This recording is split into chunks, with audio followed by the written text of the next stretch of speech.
2005 সালে মুক্তি পাওয়া বান্টি और বাবলি শুধু বক্স অফিসে নয়, বলিউডের সম্পর্কের ইতিহাসেও রেখেছিল বিশেষ ছাপ। অভিষেক বচ্চন ও রানী মুখার্জির রসায়নের পাশাপাশি আলোচনায় আসে একটি বিশেষ গান কাজরারে, যেখানে বাবার ও ছেলের সঙ্গে সাবেক বিশ্বসুন্দরী ঐশ্বরিয়া রাই মঞ্চ কাঁপিয়েছিলেন। এই গান সিনেমায় রাখার বিরোধিতা করেছিলেন অমিতাভ বচ্চন।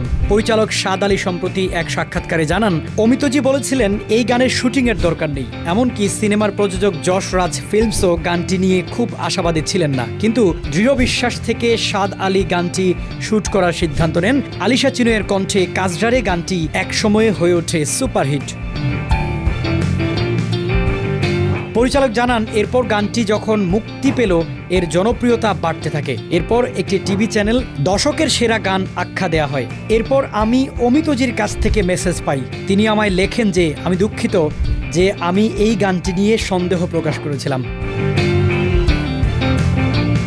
তিনি আরও জানান, ঐশ্বরিয়ার দুই পাশে অমিতাভ ও অভিষেককে রেখেছিলাম যেন গানের ভিজুয়াল আরও জমজমাট হয়। সে সময় যদিও অভিষেক ঐশ্বরিয়ার প্রেম শুরু হয়নি, তবে সেই রসায়নই পরে গড়ায় বাস্তব জীবনের সম্পর্কে।